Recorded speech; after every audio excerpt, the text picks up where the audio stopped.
Dennis Moose. What is up, boys? It is time. It is It is. time. It Not is. too much. I got called on. I got told I can't miss tonight. It's too big. I command you as your king of the community to get on here and talk. And then we got a surprise guest. I thought he was dead. I thought he was the ghost of Christmas past, but here he is in this new 2023. Welcome, Moose. Yeah, Yes, thank you so much. I apologize. It's been a very, very busy Q1 already. As everybody knows, it is very caliente over here in the world of telecom. So Yeah. I mean, what's not spicy? We got T-Mobile with their 100th hack. Congratulations. We got Verizon. We gotta talk about this. We got Verizon No. being hold on. We got Verizon still being a fool and doing silly things with their pricing, and then we got AT&T drinking the fixed wireless Kool-Aid, potentially deciding to go in on this business when they said they were all about fiber not that long ago. So, yeah, what do you want to pick, man? I'm all ears. There's so much, man. First of all, I'm gonna address something right now. If you are on T-Mobile after the multiple hacks, then you do not prioritize security. You do not prioritize your own financial security, your financial well-being. You don't care. Clearly. Because there is no way people will put up with this, man. Well, I mean, the numbers say people don't care because T-Mobile's still growing, and to be honest, it's not that I don't care, but I've been through 10 of them since 2013, so the only thing that happened now is that my outdated information just became current, because the last time there was a hack, I don't think I updated my card on file with my new address for my house. So outside of that, hackers already got everything about me. Social, date of birth, they got the whole 10 yards, But yeah, no. Look, T-Mobile needs to do better. I don't need them to be a leader. I don't even need them to be an industry leader. I literally, at this point, would just like it if they could just copy and paste what Verizon's doing. And in my opinion, Verizon isn't even doing enough on the security front. Like, it wouldn't surprise me if 6 months from now we hear Verizon has some kind of breach, to be perfectly frank. I think. Yeah, but Dennis, that's not even the point, right? The trouble is coming from the fact that the breach happened, and then they waited weeks to respond to the breach, and then in a timely fashion make attempts to reach out to customers and let them know so then they can respond. I think there's negligence and incompetence on different levels. Again, I look, Experian has been breached. Endless amounts of credit card companies have been breached. PayPal just got breached. We can go up and down the list, sir. The trouble is when the breach happens, how does the company respond? I think that is important. I agree with you. T-Mobile's way of handling this has not gotten better, and that's absolutely unexcusable. And I already said on last night's show that I honestly think that the government should step in. I think there should be firm regulations that the telco companies are held to as a bare minimum standard for the industry for security purposes, and I think the fines should be much heavier. We got our first super chat of the night. This one coming in from Blind Tech Adventures. Thank you for the super chat. It's the fan character wearing sunglasses, fireworks appearing on the lenses. Thank you, man. Appreciate it. I can't actually see the icon, what it is, but appreciate it, man. Thanks for the generosity, and you've always been a huge supporter of the channel, and we thank you, man. Thanks for all that you do. Real quick, actually, let me give a shout out to our partner. This is Mint Mobile. Check them out. We've got a link in the description for our partner link, and you guys can save money on your phone bill and then also support our channel in the process. All right, so they got great deals. They're running this promotion currently. It's 6 months of free service when you buy a phone and get a 6-month plan. So you're going to basically have a year's worth of service at the cost of 6 months and get a great deal on an iPhone or an Android of your choice. And if you don't want to do any of those types of deals, they've got all these new customer offers, rates as low as $15 per month for service, and then they've got the unlimited plan for $30 a month. But that's our partner link in the description. You'd be helping out our channel in the process of helping yourself out, save money, decrease the likelihood of you getting hacked and breached and getting your internet your information put on the dark web. I think just by probabilities, it's a better chance that it won't happen. So Just throwing this Security. out there and letting you guys know about that. Security through obscurity, in the sense Yeah. that it's a smaller fish. There's a reason why most hackers, for example, spend all their time developing all those nice malware and viruses targeted at Windows over, say, Mac. Oh, and they love like micro companies like Microsoft. Microsoft recently got hacked, didn't they? Uh, At I some don't know. point, like within the last year or two, maybe. Maybe. I mean, I Yeah. don't know. Microsoft, honestly, on the topic of security, Microsoft's up there with probably one of the companies I would trust with most of my information with Google. Like I know they're gonna sell my shit. Don't get me twisted, but like at least I know that they're doing like very good encryption. At least I know my password isn't being stored in like plain ass text. At least I know that their ports aren't just like open to the broader internet when it comes to the most secure of information, and they have actual like YubiKey support and 2FA support and all the fun stuff that people would want to do to secure their accounts. But anyway, let's get on to an actual fun topic, right? There's plenty to talk about that's not security. We beat that horse like a dead horse last week, so Yeah, man. We got the Verizon. We'll actually do this in order. Verizon Q4 earnings dropped yesterday. No, 2 days ago. And then AT&T dropped yesterday. We didn't get a chance to do a show yesterday, so we're just going to do both of them together. And then I think T-Mobile does their earnings in like a week. All right, so we'll get those, and we'll probably do that next Thursday or Friday. I forget what day it is. All right, so we'll look at the quarter for Verizon. Then we'll look at the year for Verizon, okay?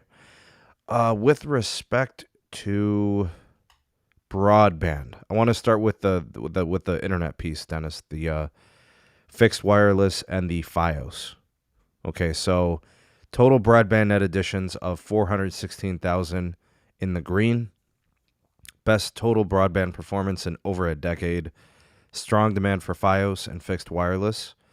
379,000 fixed wireless net additions. 37,000 fixed wireless net additions higher than Q3.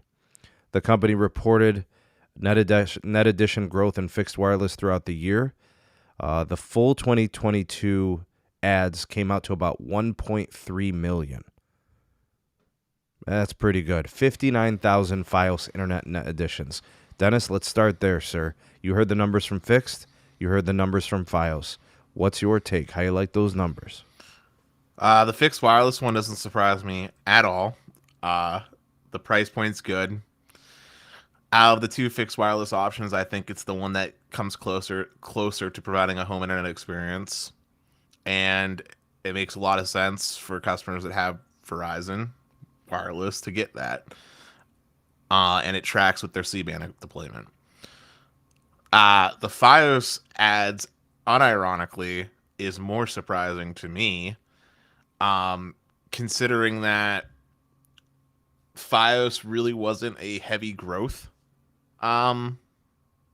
sector for Verizon, I would say. So I'm actually surprised they ended up actually working out with net additions, especially off the heels of the price hikes, net price hikes that have been being applied, and the lack of super aggressive promotions compared to the competition that's out there. So good job, Verizon FiOS. Hopefully they expand more and get more customers and actually invest back into that business, but I'm not super optimistic that they'll expand it. Yeah, but you keep saying that, but they still have like tens of thousands in the net ads every quarter. Yeah. Tens of thousands. Yeah, tens of thousands. I mean, it's not fast growth. Nobody's claiming it is, but they still grow. What's for comparison, just to put it in perspective, what's a Comcast net growth quarter? What were they, besides this most recent one where they had their first reported loss or something, what was like a Comcast growth quarter look like? Hundreds of thousands, right? Yeah. But I mean, they've been losing, so what's your point? What's an AT&T fiber growth quarter look like? Well, I mean, they grow more, but they have an active fiber build. Verizon doesn't have an active fiber build. My point... I know your point, Dennis, but let's give them some credit for expanding within their regions where they do offer it. They are hitting more addresses. And, you know, they just did that thing in Onondaga County in New York, so that a large portion of the county is going to start to see more files. It's good, Dennis. It's better than nothing, man. I guess you do realize that New York situation specifically, you do know that the government forced Verizon's hand on that, right? I mean, they don't have to accept that. I mean, those are terms they accepted, right? I guess it was that or get fined and get told they couldn't do anything inside New York. I see what You you're know, saying. So they one of the basically. things, one of the things we got to say about Verizon though is if you're in a millimeter wave area that you can take advantage of the home wireless from there, I would 100% recommend. If you are in an area that has C-band, I'd recommend only if you have a terrible experience with your cable provider. You know what I mean? Because, like, for example, Cox situation, right? Cox cable, terrible. I'd opt to do that. And if you don't need to upload anything, huge, large files like Sneed was mentioning on one of the videos. But no, this is good, right? We want more people on fiber, right? Nationwide. So the more people that get fiber, better. I want to address this comment real quick.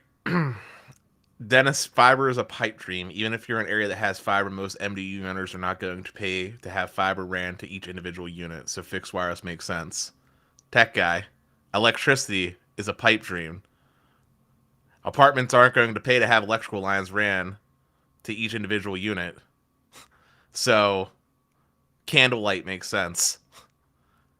I'm being facetious, but TLDR, this argument was had like with like different things throughout time. Electric was one of them back in the 50s or 40s or 50s. Highways, like paved roads was like a thing that was like that. Fiber's not a pipe dream. It's just a matter of when, not if. You have so tech guy, I will say this, tech guy. Sneed and I have a good friend of ours. You know who I'm talking about, Sneed, nearby here.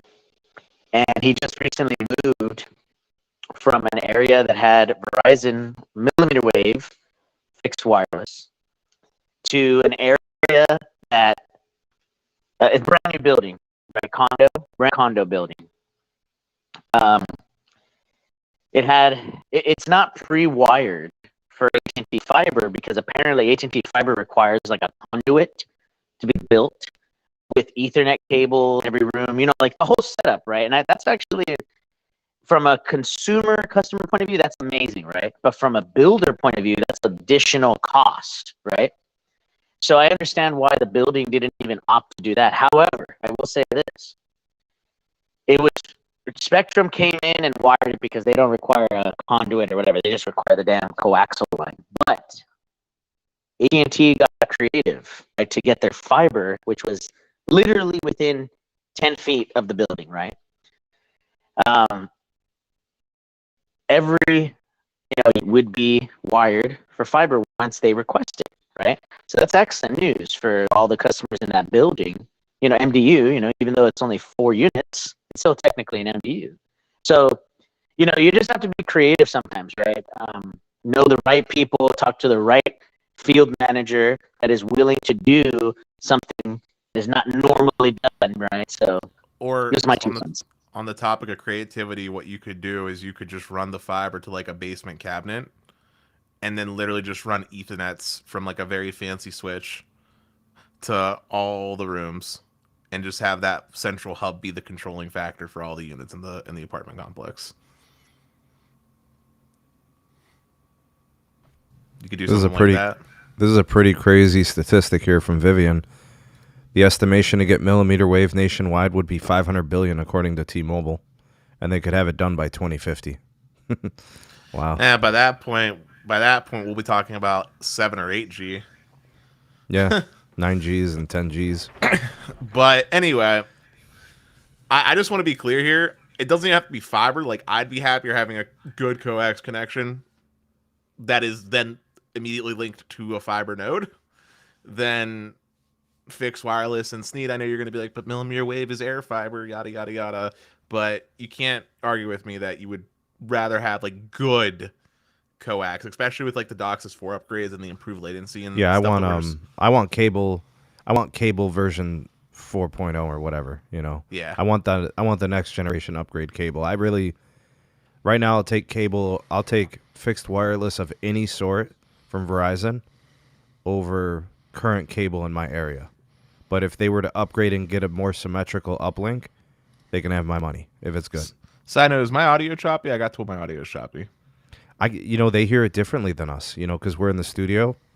So everything seems fine. Moose seems fine to me, and so do you. But I don't know, if you guys want to pop out and pop back in, we could do that. I'll just go through the next set of numbers. Well, one thing I checked, because I was just looking, was that high-resolution audio was turned off. I turned it on, so hopefully maybe I sound better, and maybe I'll turn on. We appreciate the feedback, folks. If myself, Moose, or Dennis is still a problem, let me know. Okay, it says Dennis sounds good. All right, Moose sounds horrible. Okay, so Moose, if you want to pop out or get on it. Yeah, I don't know if it's the connection or if it's the mic. 4 out of 10, 5 out of 10 on the back end. I don't know what you're using. Jesus, hold on. All right, we'll get him. He'll pop back in. Okay. All right, folks. Here are some of the mobility numbers. Consumer side was plus 41,000. This is something I told one of the viewers, subscribers, and commenters. He's like, we got the word from CEO Hans Vestberg that they were going to be net positive for the quarter.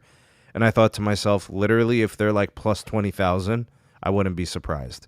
And to me, like 41,000 net adds, it could have been 5,000. It makes no difference to me. They're not growing much. Even in the biggest quarter of the year, when everybody is shopping for their family, when everybody's buying phone upgrades, iPhone 14s, and all those other things, they could only muster 41,000. It's literally nothing. Seeing that, AT&T ended up adding like 650,000, and T-Mobile's probably going to be somewhere around there, if not more. Right? I mean, they're probably going to be much higher than that. So, I mean, the thing that's in Verizon's favor at the very least is that for them to turn that, to have a change of course, wouldn't be hard. It's not like it's a T-Mobile 2013 problem where their network is so bad they couldn't. Yeah, but Dennis, their approach is making it impossible. Right. They would have to change their philosophy, or just change their pricing. Like literally, number one. Well, Dennis, that's the philosophy, right? It's the premium upsell. That's the opposite direction. I guess, yeah, but I'm just saying it's an easy thing to change. Is what I'm saying. Like literally, if they knock their plans down by like, let's call it $5, just across the board, just $5 drop. I literally do not think I'm like literally not joking when I say that I think that would actually just be enough to get people to switch. Big shout out to Giuseppe Jimmy, super chat. He said DOCSIS 4.0. There you go, man. Thank you for the super chat, sir. So they had the 41,000 on the ads. They now are at 59% of the postpaid wireless phone customers on a 5G device. So, maybe they think that's good enough, and now they don't have to run great promos, and they don't care. Consumer reported 175,000 wireless retail prepaid net losses for Q4. That's TracFone. That's probably 3G disconnects in my estimation. What do you think, Moose? You think that's what it is, or do you think it's something else going on there? Dude, I can go on and on about Verizon and how such a fail they are, but it comes down to one man. And you know who I'm going to talk about. It's that damn Swedish mother, guy over there, Hans, okay, that he has this crazy idea that he can just continue. And by the way, he said this on the earnings call. I want the structure of the company to be measured in these three factors: revenue, EBITDA, and net income. He basically is saying that he doesn't care if he's losing customers. If he's making money, he's in. That's what he's saying. Yeah, Straight he did up. say that. That's true. He mentioned all of those major financial things as how he wants to be evaluated moving forward. Isn't that every business though? No. T-Mobile isn't measured on that. Not T-Mobile. T-Mobile measures everything and pushes the narrative for growth. And I mean they're rewarded. The shareholders are staying, and the shareholders are increasing their stake. And AT&T, they grow. They're aggressive. They've got great promotions. Hey, he's the one doing it differently. Well, let me ask you a question, Sneed, as a business owner. Would you rather, if you had to rank your company, right? Like when you're doing like your little like quarterly review of your bakery, right? What do you look at? Revenue, or do you just care about number of transactions, number of sales? I think the problem is, Dennis, is that not all revenue is created equally, and here's why. If you take away TracFone as an acquisition, Verizon's revenue grew by 0.6%. But their churn rate is up, and their number of accounts is down. And on the year, they lost they went from 92.8 million customers to 92.6. So that's a net loss for the year. If you take away the TracFone acquisition, their revenue increased by just over 0.5%. So what are we really talking about here, Dennis? The revenue increase of almost 6% came out of TracFone, and then 175,000 of those customers left. It's a train wreck. Even by his metrics, the revenue doesn't make sense. Fair. That's fair. Now they're a cash flow machine. Their margins are phenomenal. They are a profitable business. There's not a metric on there that you can dispute that. But the problem is they could have the best of both worlds. They could be a little bit more competitive and improve their bottom line. If this is really about total revenue, they could create a little bit of growth and maintain pretty good margins, and it would probably be better than whatever version of the company this is. You Fair. See what I'm saying? Fair. On a side note, by the way, because I didn't address this, but you said TracFone lost 175,000. You said there's 175,000 retail prepaid net losses. that is actually surprising to me. What surprises you about it? Well, Verizon MVNOs, Verizon prepaid space in general actually has a lot of good offerings, right? Visible, solid. TracFone isn't the best. I think it was the 3G CDMA shutdown, Dennis, for TracFone. You think that's what did it? I think so because, those customers would have stayed on that 3G connection forever. But Verizon cut it off on December 31st. But isn't every carrier not doing 3G activations? I don't think any carrier. Yeah, but they already did theirs, right? Mm-hmm. Yeah. They already cut off their 3G, so their losses already happened in Q3. So it's Verizon's turn. It's for their shutdown losses, I guess. Now here's the thing, though, Sneed. I think that Verizon, and remember, I've never lost. I've been off by a year, but I've never lost. I have a prediction on record today. Today's the 25th, right, or 26th? 26th, Thursday the 26th. Okay. Thursday, January 26th, 2023. The way that Verizon is going, ladies and gentlemen, they are going to be not only losing customers, right? But I'm telling you this right now. Their stock is going to go down this year. And I'll tell you why. They're in a very highly pressurized situation. They're not going to be able to maintain the levels of revenue that they're making if more customers leave them. Number two, the light reading article brought to light the failure that Verizon has had in trying to justify why people need 5G. That was a big eye-opening article for a lot of people, man. Because remember, Verizon was like, oh yeah, we're going to get Edge, and we're going to get Mac, and we're going to get NEC, right? All these different things, buzzwords of why 5G is necessary. But in the reality, nobody is doing anything with 5G to the level that we've been promised, right? So all 5G is right now is a capacity situation. More capacity, faster speeds, lower latency. Okay, great. But I could have done the same thing that I'm doing now with LTE. It was perfectly fine. The only thing was capacity, right? Well, Moose, you are not wrong. However, in Verizon's case, what was the one thing that they needed more than anybody else because they were Yeah. spectrum starved? Okay. That's literally the first thing that I said. It's just a capacity situation.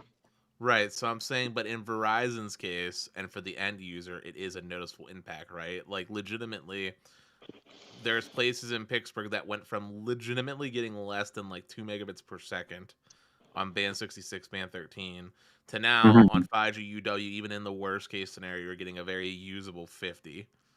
A very What? usable So 100. Verizon's first 5G use case was getting rid of congestion. Moose said what, but I've had multiple times on this show where I talk about how fixed wireless destroyed the UW experience. But anyway, I digress. So the second 5G use case was creating congestion. With fixed wireless, yes. Wow. But That's, Sneed, I'm telling you this right now. I am worried about Verizon. Like, no joke. I'm worried. As long as Hans is not being competitive, no longer doing promotions, no longer looking for that customer, it's done. they haven't been growing for a long time. You know, to me, this is just par for the course.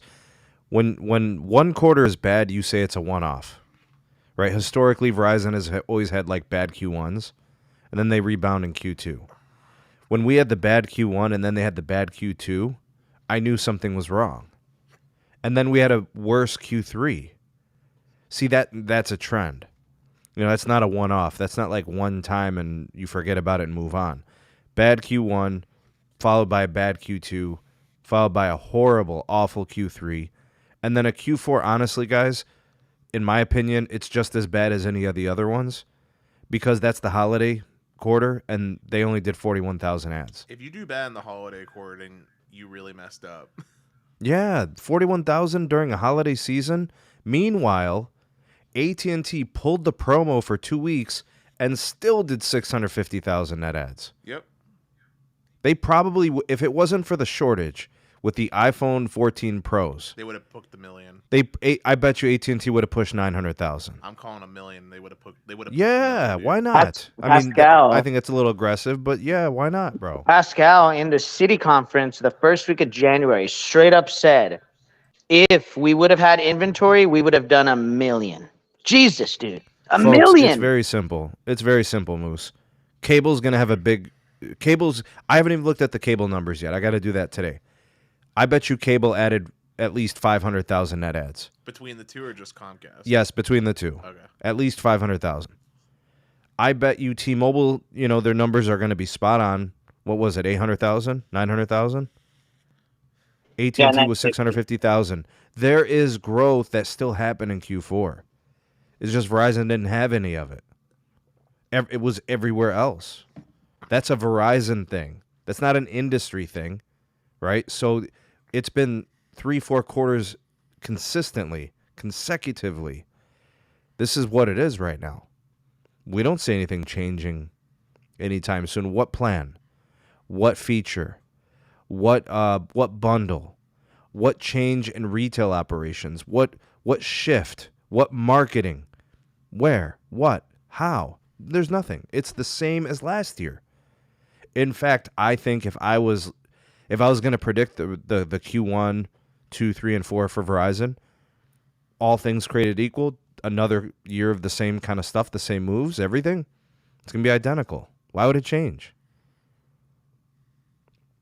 I mean, here's Verizon's business. They saved the day. Verizon Business added like, what was it, 150,000 postpaid phone net ads? Oh, no, more. They added 176,000.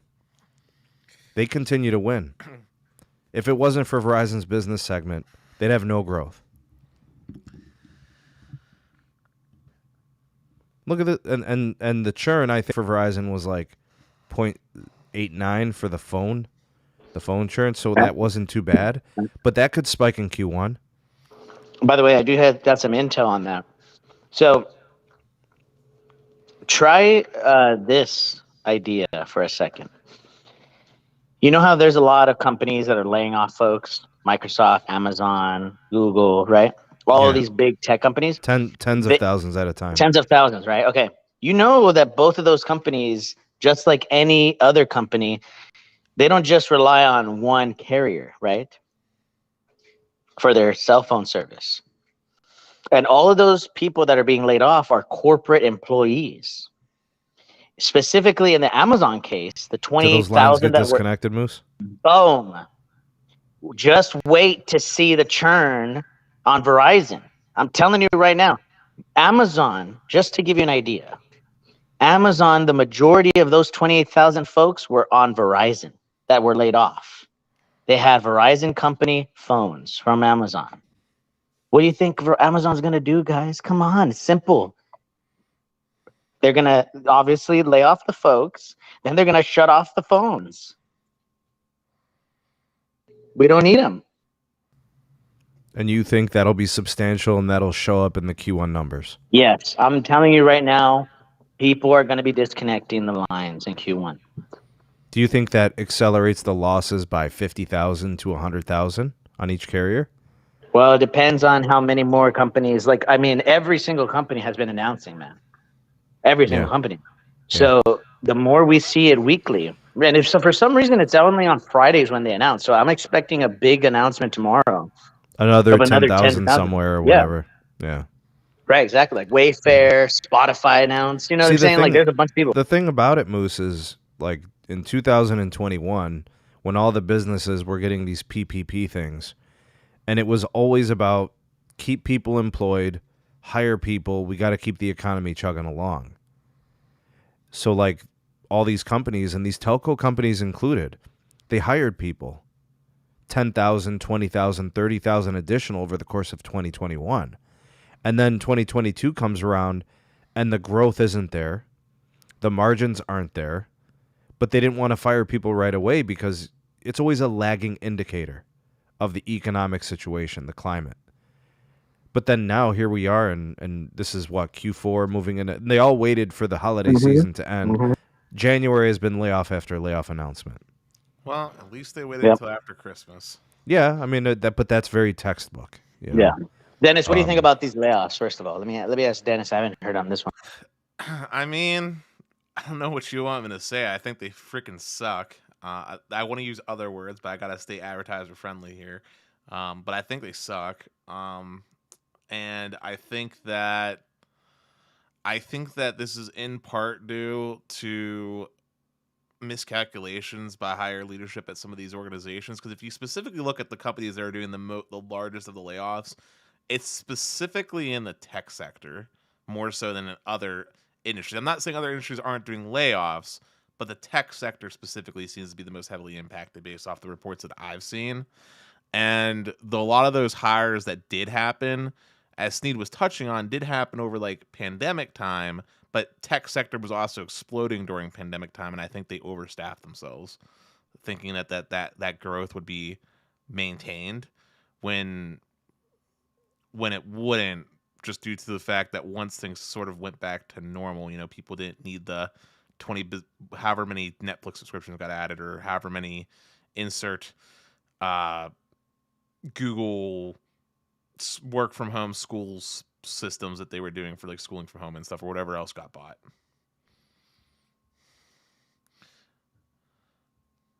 I don't know. I think it sucks. I don't really have too much knowledge on it.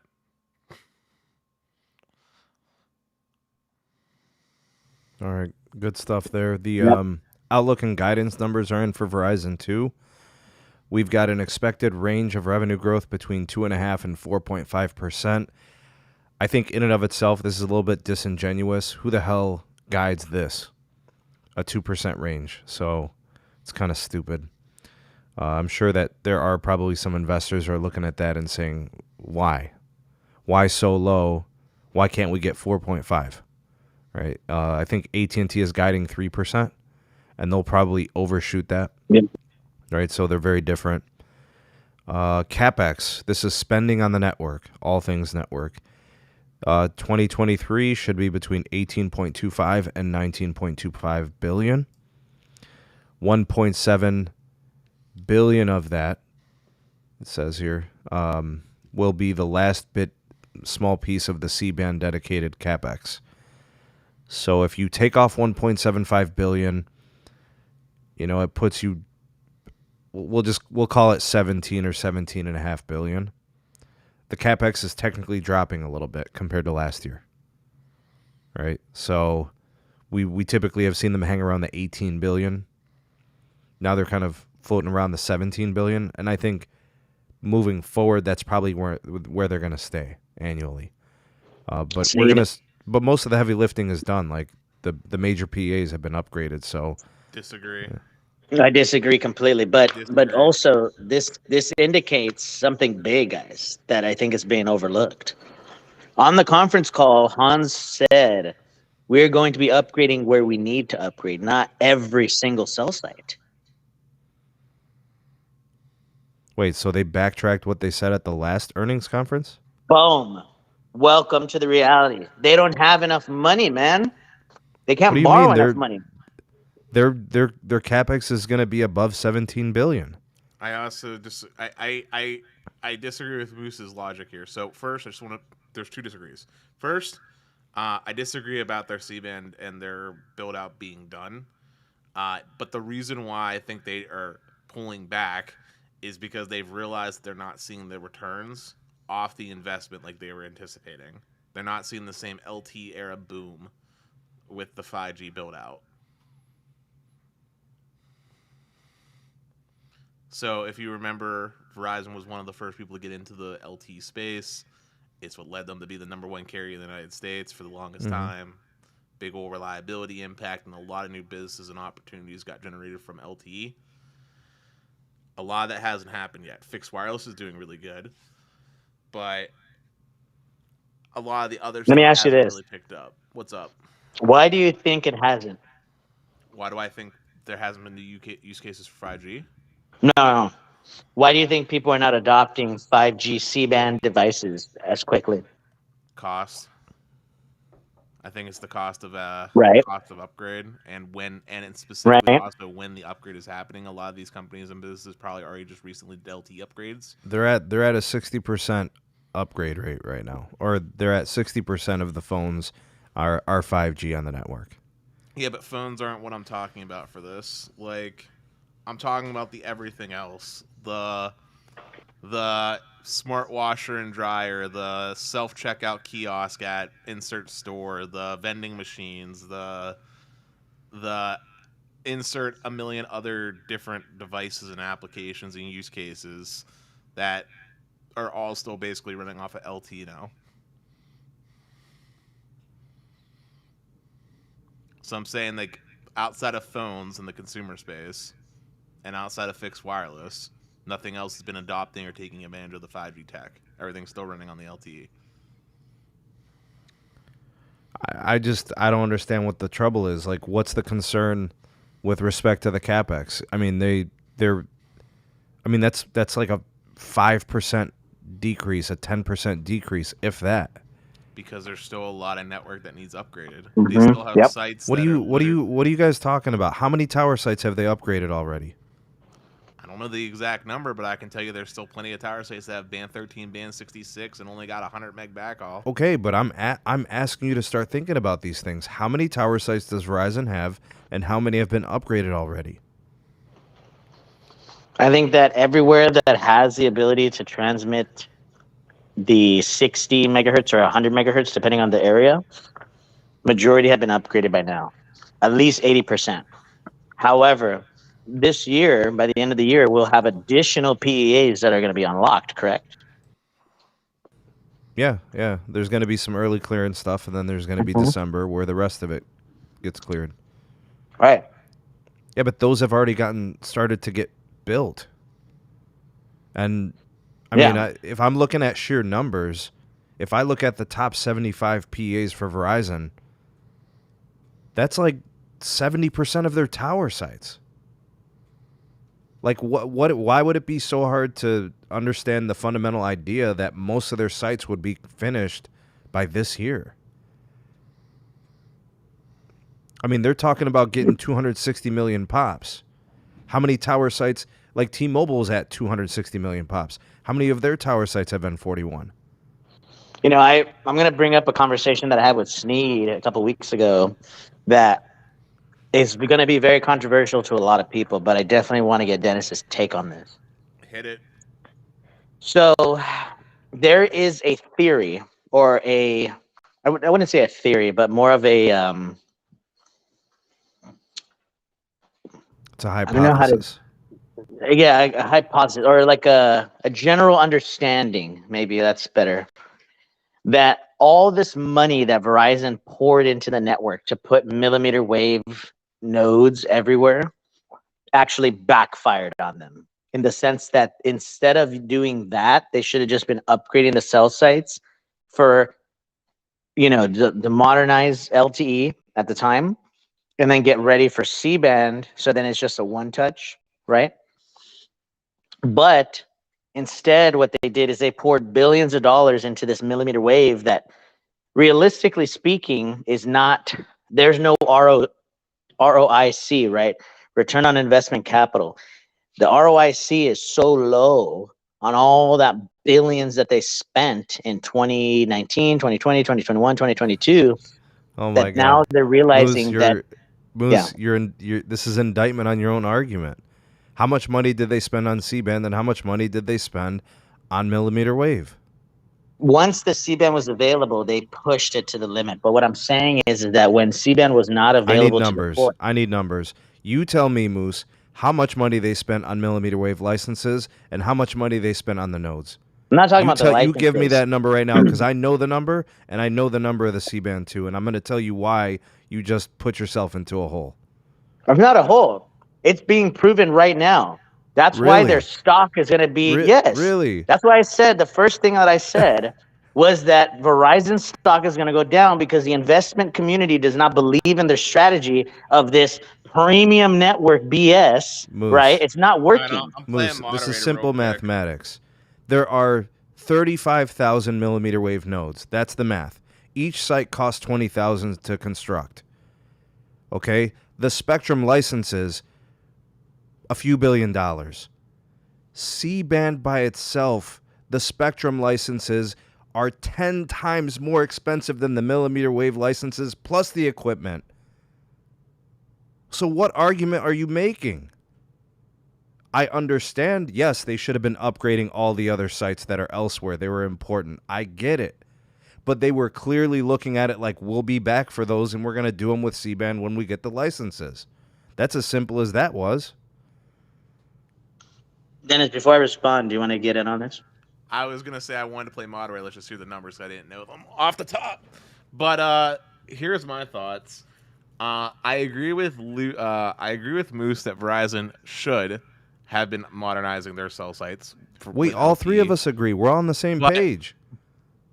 But my question is, let's go back in time and think about this for a second. What was there to really quote unquote modernize? The only spectrum that Verizon had was 1366 and then the CBRS. That's all they had. It wasn't like AT&T where they had a little sprinkle of band 2, a little sprinkle of band 66 AWS, a little bit of 29, a little bit of 30. Like they didn't, a little bit of 14, and some government money to just go around upgrading it. Look, I think here's what happened, bro. And Moose, you better call a spade on this. FirstNet happened. Verizon didn't get it, and AT&T did. You tell me I'm wrong, Moose. that's what I was alluding to. So You me and know, Dennis, completely independently of each other, saying the same thing. guys, the reimbursements are no longer there if you look at their sheet that they just posted. Right, but we're going back in time, right? And what I'm getting at here, and what Sneed's getting at here in a more aggressive way, is that the reason why AT&T did what they did at the time that they did was because they both got the resource stimulus in the sense of spectrum, as well as the capital injection in the form of the reimbursements from the government.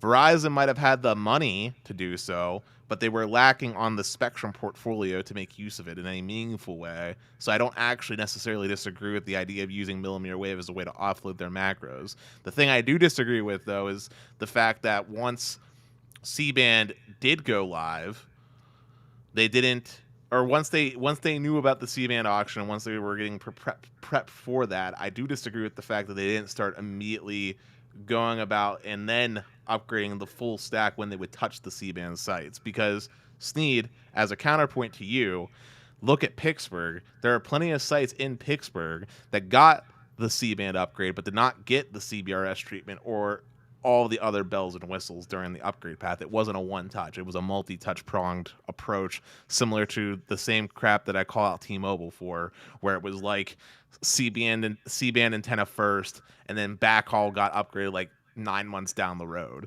type of deals. Yeah, but I think Moose, what you still have to also consider is Verizon's kicking AT&T's ass in C-band upgrades, so your point's kind of moot. You're criticizing Verizon's network strategy, but they're building C-band faster than AT&T. Are they though? Oh yeah, they are. I don't believe it. You know why? I'm not seeing it. I don't Really? believe it, and I'll tell you why. If that was the case, prove the number that Verizon ended 2022 at, because they didn't say anything on their earnings call, and I was shocked. They did. They mentioned 200 million pops this month. And what's AT&T at? That's They're what they at said by this 150. month, right? By the end of this month, but they didn't say the exact by the end of the year. Like, what did they end with? It could be anywhere between 170, 190. Who knows? Yeah, but that's still faster than AT&T, Moose. Let me ask you this: what about where's the number for AT&T right now? End of AT&T 2022. is 150.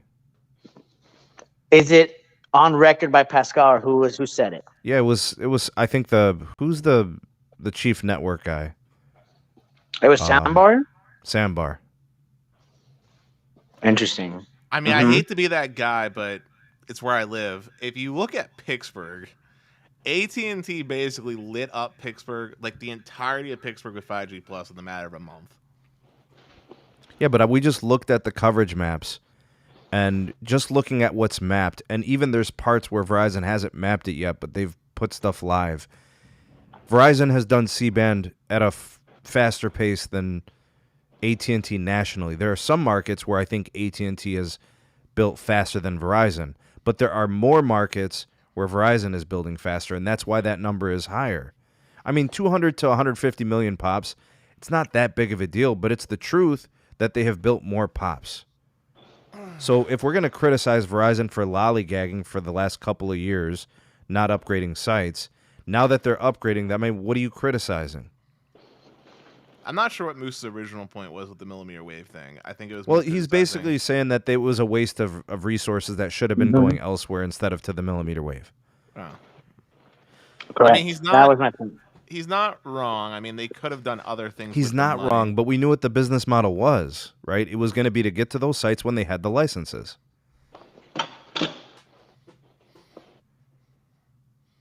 Well, here's what I know, and this is a different point. I don't think capex should be going down this soon. Verizon, as mentioned earlier, still has a lot of work to do. 250 million is what their goal is, right? That's when they're done. They're calling it done, like we did good enough. Who? Correct. Verizon for their C-band build. No. What's the end goal? What year? What's the end goal? Oh, they said they were going to upgrade all their sites with C-band.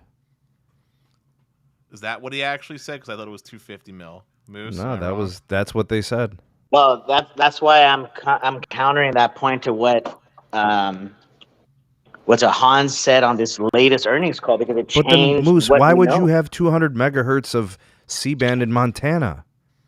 Because they want to do fixed wireless in Montana. So let it be told. They're motivated by fixed wireless revenues. Of course they're going to upgrade those sites. Right, but you don't need... And if you ask me, I think they're going to build new ones. I don't know when. I don't know what the pace is going to be. Maybe it's like an additional 500 tower sites, in the year.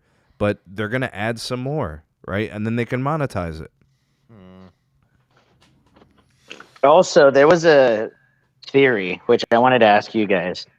Did Verizon overpay for the insane amount of C-band? Did they overpay? No. Because C-band, it's never going to go up again. Like, that's an invaluable asset that will appreciate with time. They needed it, and they needed it now, so no. Actually, you know how you should look at it, Moose? Yeah. take all of these new mid-band spectrum licenses, put them in an aggregate per megahertz pop. Who paid the most? Aha! Now we get this T-Mobile. pivot to T-Mobile. So if the question is who's paying the most for spectrum, it's actually not Verizon at all. It's not AT&T at all. Actually, AT&T saved some money by splitting up the DoD and the C-band. It was another company. Even if Verizon paid the most, my answer would still be no. Like, literally, they could have paid double what they paid, and I would still probably be saying no, because that spectrum is never going to go up again. It's a valuable spectrum. But, look, I don't want Verizon's capex to go down. I think they have a lot more spending to do and a lot more work to do with upgrades across their entirety of their network, including but not limited to finishing up monetizations on the LTE side and on the 5G upgrades, but also literally densifying their network. Their density is not uniform. Like, it's good. Like, their network's good. It's definitely not bad, but there's plenty of places where Verizon is lacking coverage now with the 3G shutdown that was formerly only covered with 3G. Every tower site has LT radios on it, so I'm not sure how they lost coverage. Come next time you're in Pittsburgh, drive down Old Highway 18 and notice the dead spots that are there that were formerly covered by 3G. I guarantee you those radios went bad, and the engineers there are just not taking care of business. Wait. Not right. Remember what I was telling you guys, that for the first time ever, I know that Verizon is removing cell sites because it's getting too expensive. Remember that? I've looked into this. I can't find any information to prove it. I've been trying my ass off to. What's that? It's market by market, though. Yeah, but they have the same number of cell sites, or it's increasing. Like, nobody can show that the cell site numbers are going down. Nowhere. Yeah. So what they're doing, right, is they're removing a cell site, and then they're either, right, moving it to a new location. It's called a reload, right? Or they're shutting down in a certain area, and then they're adding another cell site in a totally different market to keep the consistency, right, of wherever they need. Because I'm telling you right now, I got some credible information that they are taking away expensive leases. Yeah, I can't find anybody who's willing to say that. So I can't prove or disprove it. Sneed is tech guy, right? Does LTE not travel as far as 3G, Sneed? Back in the day with like those 3G standards, they had a lot of power. So that's possible. They were blasting some of those signals with a ton of power. The problem is you couldn't put a lot of spectrum on those channels, so it was lots of reach but no speed. Yeah, but it's better than no service. SOS only. Well, the goal now is to densify. It's not to increase reach. We got a super chat here from S Blue Tech. Appreciate you. Speaking of T-Mobile paying for spectrum, have they even received the latest? They bought at some point last year. Not sure if FCC cleared. I still think it's under review. Thanks for that super chat, bud. All right, we got the AT&T numbers now. Spectrum, to be What's honest. that? What is it? T-Mobile doesn't really even need any more spectrum at the moment, to be honest. They have big ambitions, man, in fixed wireless access and mobility, so they need as much spectrum as they can get, Dennis. I mean, they need to densify. They need to deploy millimeter wave. They got a lot of things to do, increasing fiber optic backhaul. What I'm saying is that they'll need additional spectrum in the future, sure, but what they need right now at the pressing moment is not spectrum, but consistency in their grid. Not even density, just consistency in the grid. I hear you, bro. I agree. Anyway, go ahead, AT&T numbers. AT&T numbers. Moose kicked the music, bro. Oh, shit, we haven't done it in a while. Hold on. We haven't done this in a while here. Hold on. Moose kicked the music, bro. Hold on. Here we go. If it loads.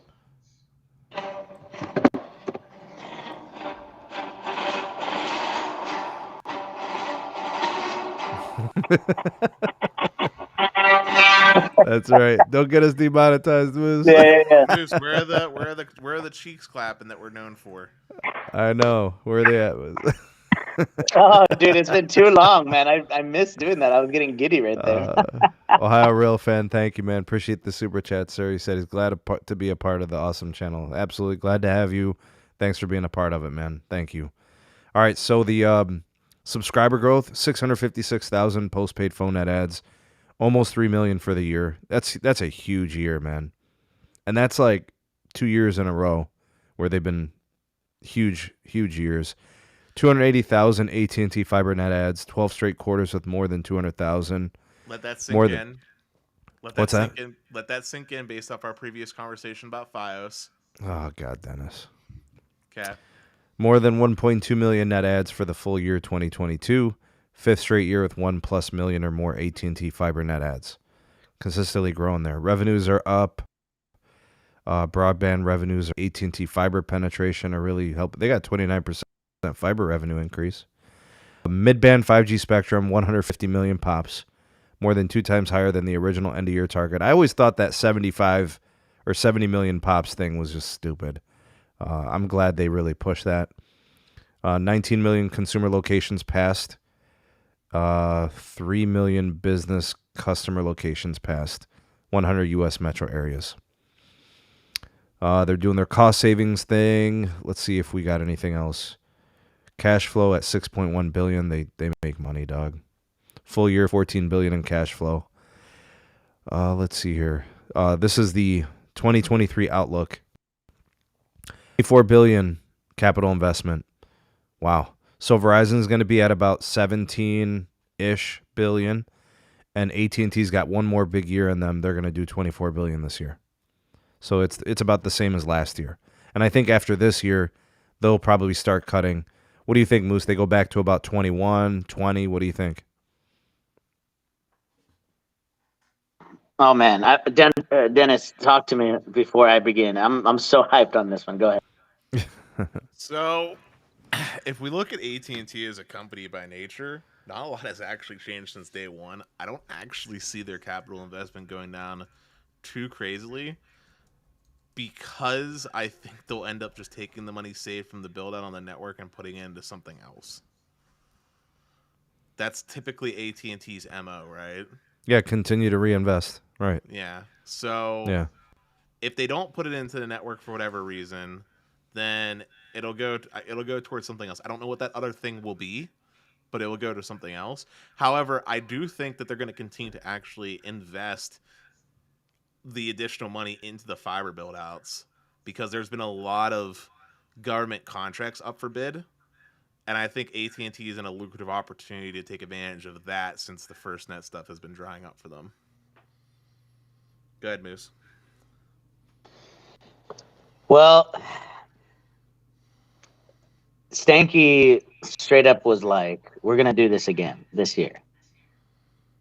We're going to do more promotions, right? The same promotions, 1,000 off, or, if hypothetically the S23 or iPhone 15 gets slightly more expensive, right? The Pro model, Pro 15 will be free, right? So I have an idea that it's going to be a 1,100.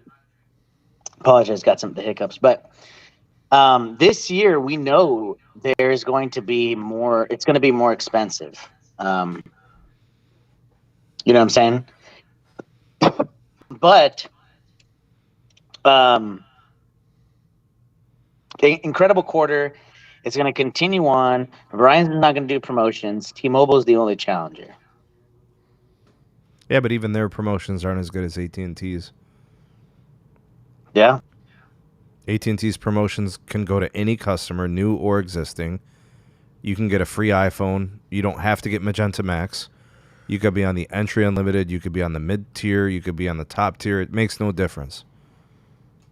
The only plan you can't really have is that one BYOD one. All the other ones are included. Big shout out to Cipriani Tech. Appreciate the super chat. Thanks very much, guys. You guys are amazing. Thanks for supporting the channel. What's their fiber build out like? What was their goal for fiber? What was their target? They want to be, Moose, what was it? 30 million passed locations by 25? But that is separate from that joint venture with BlackRock. So BlackRock is on Right. top of that. The BlackRock is going to launch an additional 1.5 and then expand beyond that. 1.5 million additional locations. And then from there, it's going to expand, I guess. They said they don't want to put a ceiling to it. Where are they at right now? Out of that 30 million target, where are they at? 19, 20. Then yeah, I think the capex just goes into additional funding for the fiber build. I mean, they see the fiber as a differentiator. It's what makes their company different. You know, Verizon has success with fiber too, but it's just a slow grower. And their one fiber is something that works for them, but they don't disclose any details on future growth. All we keep hearing from them is that the program is basically done, and they're about to hit that mark where they get to the 100% mark complete, and there's no discussions about it expanding. Sneed, I just want to give you some perspective real quick. Verizon's fiber build is so small that legitimately regional providers like Armstrong freaking Cable have a larger footprint with passings. And Armstrong Cable's tiny. Dennis, you do know that Fios is in New York City, right? We're talking about passings. Yeah. Yeah. They're in Boston. Yeah. They're in New Jersey. Yeah. They're in West Virginia. You're telling me about Armstrong? How many customers does Armstrong have? Let me get you the numbers real quick. I mean, I can pull up the Verizon numbers on Fios. I don't know if you can pull up the ones on Armstrong if they disclose those. Do they trade publicly? No. No. Maybe you could find them. But there's people out there that are like you and me in the home internet space that typically do the calculations. While you're looking that up, I'll address this super chat from Green. Green, appreciate it, man. Are you guys all pre-ordering the S23 Ultra? What storage model are you planning to get? I'm going to get the 1 terabyte. Okay, so Green, I'm probably going to just trade in my S22 and get an S23. I probably won't get an Ultra, and the storage won't matter because I'll just be using it for network testing. But that's me. I think Dennis will probably upgrade to the best that there is, so he'll probably get an Ultra with some pretty good storage. He likes those phones. And Moose, I don't know. Are you getting an S23? Are you going to do any network testing? You betcha. Okay, all right. You going to just trade in your old one? No, I'm just going to get another one. All right, so Sneed, real quick, here's the things I know. You ready? Yeah, go ahead. Armstrong Cable is in Kentucky, Maryland, New York, Ohio, Pennsylvania, and West Virginia. Armstrong still offers DSL services, a fun fact, by the way, but in a lot of those places. So I don't know if we're counting them or not. And I don't really have a way to separate them. But actively, based off the last time this was calculated, they have just shy of 1 million customers active. And the total passing, I don't know what the total passing is. But they're in a good amount of states. I would say about as many as Verizon's in. Because Verizon's only in like 4 or 5 states? Pennsylvania, New York. Yeah, but Verizon Fios has more than 1 million customers. How many do they have? I don't want to give you the wrong numbers. I just looked at it too, man. Damn, I just looked at that infographic. Hold on one second. I know where to find it, actually. I had like an infographic I was looking at. Here it is. Because they had the Fios breakdown with the fixed wireless access. By the way, fixed wireless access covers 40 million addresses or passes or whatever, and Fios is like 20 million or something. This is the point that I brought up, by the way. Verizon Fios is very limited. So I'm going to bet that it's actually not that far off. Okay, here it is. Verizon Fios ads. Before you say it, if they have more than 2 million, I'll eat my hat. Is this the total? Let me see if this. I just want to make sure I get the right total number for you. Hold on. I don't know if that's it. Verizon Fios.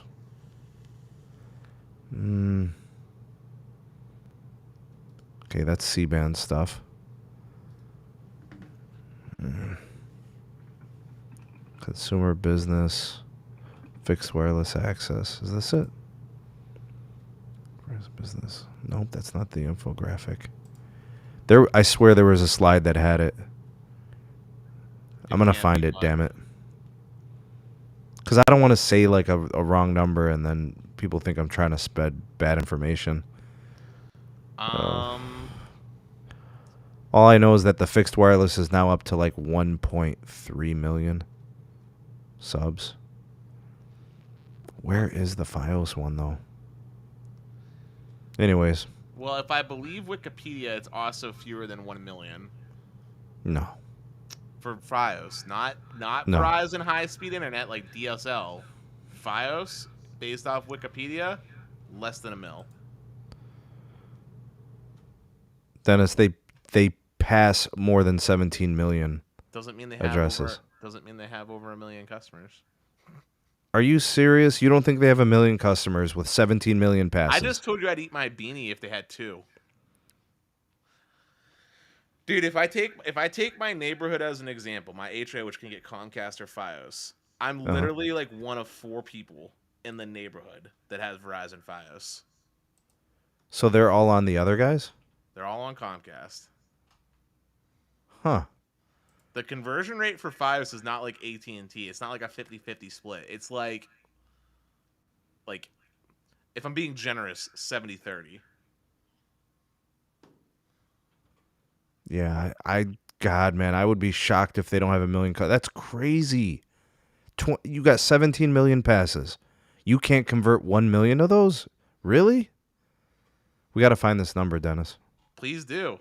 I'm trying. I'm looking, man. I'm looking. Hey guys, I gotta go, but we'll definitely be talking soon, okay?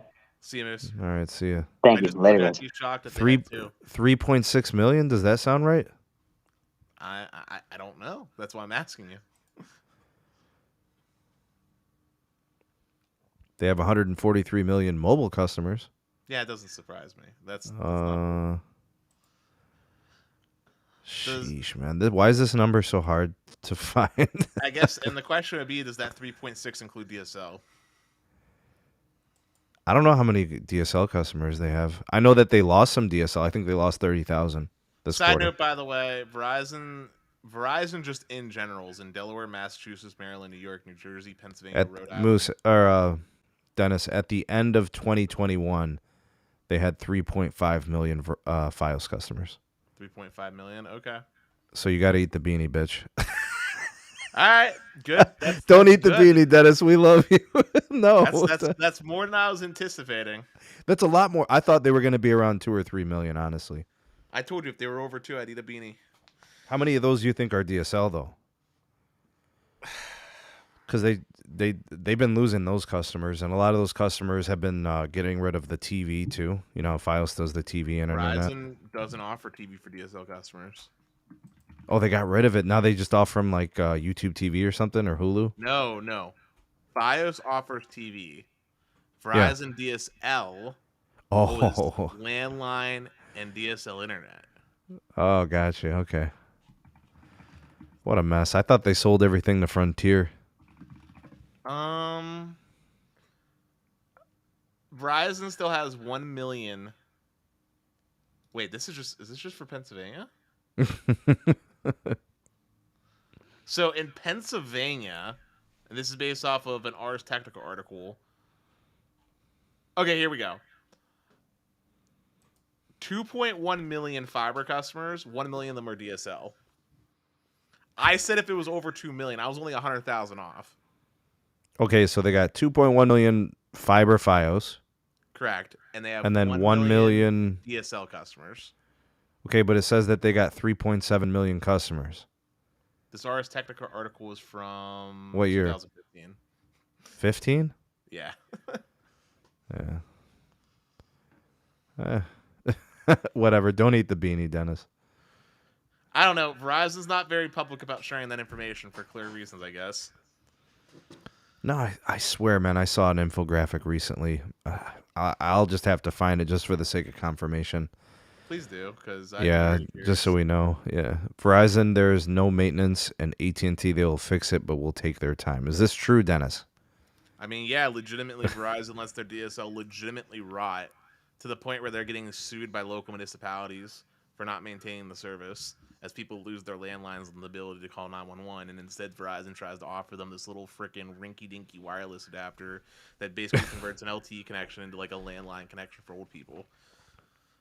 Yeah, Running Flame is saying that they both basically have stopped new deal signups. I think AT&T's been more aggressive cutting it off.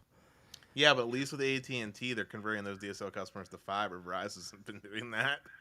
Well, actually, no, they're not putting fiber where those DSL people are. Did you see the copper catch approach that AT&T is going to use, Dennis? The fixed wireless thing that's been rumored. Yeah, yeah. I think Yeah, it's worth. I think it's worth discussing. All right, to kind of wrap up the AT&T side. sure. You know, the CEO John Stankey comes out and says things like, "Hey, we're going to do this copper catch thing where, you know, if we're losing customers on DSL, we're going to try to offer them a fixed wireless solution, you know, until we can get them something better, or, you know, we've got enough capacity so we could do it." They really don't want to do this, Dennis, but I think they understand it's important to keep revenues in-house, because, like, they're going to lose them to T-Mobile or something, or maybe Verizon, who knows. But what would you postulate would be the plan setup? Like, how many gigs of data, or would it be unlimited? And what type of speeds do you think they'll see, or speed tiers? And what do you think about the cost? Like, where do you think they go with this? So it won't be unlimited. I think it'll be more reminiscent of a cable model. So like 1 terabyte data cap, and then overage charges after a Which is terabyte. close to unlimited, right? Like most users. Depends on what speed they're getting. Uh, Depends on the use case. yeah, I mean, I average 2 terabytes like it's nothing a month. yeah. But anywho, I think it's gonna be like a 1 terabyte cap with like overage costs up to an additional $100 maximum type of dealio, kind of like how old school cable does it. It used to do it. Yeah. And then I think for the speed, I think it looks closer to what Fios looks like, where it's like if you're on 5G plus, up to 300 down, up to 20 up, and if you're on LTE, it's something like caps out like 50 by 5. All right. I'm thinking it's gonna be like 200, like 150 to 200 megabits downlink, and I think it's gonna be 10 to 20 uplink. And I think it's gonna be like, so they're gonna sell it $50 to $70. Oh yeah, And for it, price, yeah. you know, 50, $70, because I literally think they're gonna sell it like they sell their DSL, and I think that's the price for DSL, right? It's like $50 to $75. Depends on the area, man. You got some Yeah. places where it's like freaking 50 if you're lucky, and other areas where Wow. it's like 150 if you're unlucky. Okay, so if they end up doing that, that's kind of rough. I was kind of hoping it would hang around the 50 to 75 range, and then they might offer like a quote unquote power user where it like goes unlimited, right? So I do think legit, bro, like 500 gig data throttle. You know, you get to 500, you got to pay like another $25 to go another 500 gigs or Oh, you're something being stupid cheap. like that. I was saying for the overage cost, man, it was going to be like $10 for every additional 50 gigs up to $100. Well, the way I look at it is they're going to try to keep usage down. They're going to encourage people to keep usage down. Yeah. You know, so like by doing that, say, hey, spend 50, get 500 gigs. You want another 500 gigs, you're going to have to pay 75. You know, Right. it'll be like a penalty or something. Yeah, and I'm saying you're being cheaper than my penalty. Yeah. I don't know. I don't think they really want to do this, but they see it as a necessary evil. I wish they wouldn't. I wish they I know wouldn't. you love your tremendous AT&T access, man. You don't And want I to see think it the fixed jeopardized wireless by will fixed kill it. wireless. Yep. Yeah, I was completely caught off guard by this. When you listen to AT&T executives talk, they seem hell bent on not doing anything with fixed wireless. You know, so I was a little surprised. I was caught off guard. I didn't think, because every message at every single conference, hey, T-Mobile's doing fixed wireless access, Verizon is too, they're finding success. You guys really don't think that you'll ever do this? And they've said, you know, we don't want to do it. We view it as a business solution on a situational basis. they seemed hell-bent on not doing it, and that surprised me. And I don't know when they're going to launch it, and I don't know how they're going to execute it. Like, I truly believe, Dennis, they will never knock on anyone's door and say, we'd love to sell you fixed wireless. I don't think that day is going to come. I think it's going to be, hey, we're going to disconnect your DSL, but here's what we got for you. You know what I mean? Yeah, I guess we'll have to wait and see. What I hope is, I heard some other rumors that someone was saying that they might try to sell it in places where they offer the fiber, and I thought it was stupid when I heard it. Well, why would they do that?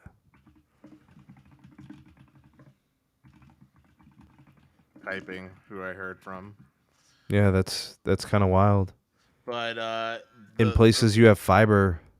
But the thought process was basically... Oh, maybe where they own fiber from an enterprise standpoint, but don't do fiber to premise. No. Like place where AT&T has fiber. The thought process from the person that was mentioning it was basically like, your fiber promo ends, the price goes up. It would be there as like a catch-all to be price competitive with the other competition as like a fail-safe. Yeah. So if someone wanted to disconnect. But I thought it was stupid because you could just lower the fiber price. Who's going to build a secondary network access as a fail-safe? As a backup for when power goes down or connection goes down temporarily or whatever. Data centers, I don't know, whatever.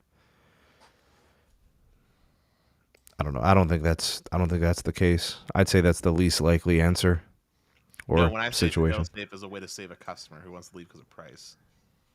So yeah, but you can't by the gig. Fiber's cheaper to sell than fixed. I know. I told the person that was telling me this how stupid it would be because of that. It'd be you've already. I mean, the reason it works for Verizon and T-Mobile is because they have to monetize the build of their 5G network. Like AT&T doesn't require that. I'm aware. I had this conversation on the phone with that person, and I was basically making the same point. And I'm saying I hope it doesn't come to fruition because it doesn't make any logical sense anyway. You spent the money on investing on deploying the fiber, so why wouldn't you just lower the cost to keep the customer on the fiber? Yeah. But no fixed wireless. Well, Mac is saying that the Mike Dano article is a little misleading. I'll have to go back and listen to the earnings call then and see what he has to say about it. Tech guy is saying that AT&T doesn't have enough spectrum. Do you agree with that, Dennis? Enough spectrum to support fixed wireless? Mm-hmm.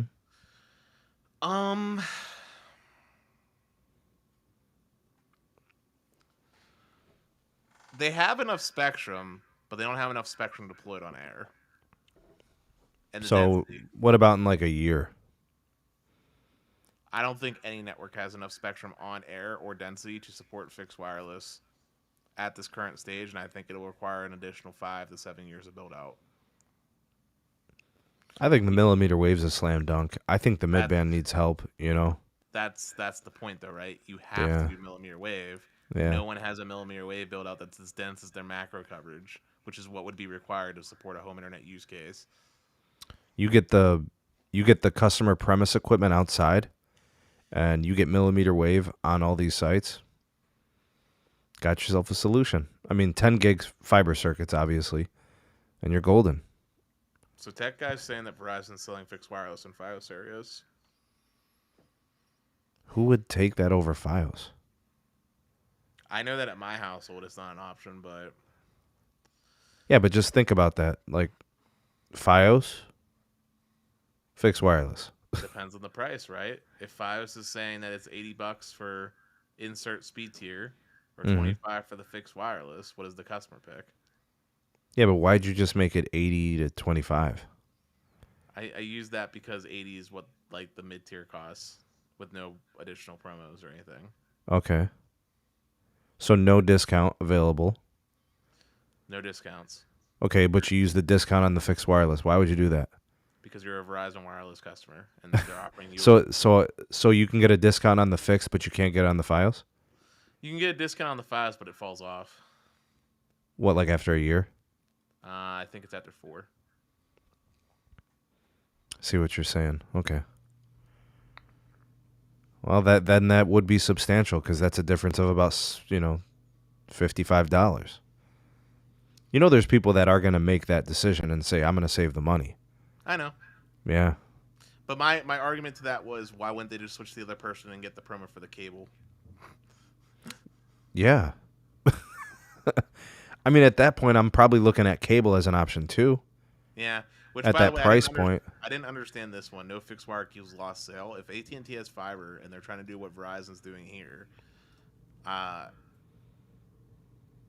don't know. The rationale of that conversation with that person didn't make sense. I hope AT&T doesn't do it. I think they should only use the fixed wireless in places where they're trying to replace the DSL, and only in that circumstance and nowhere else.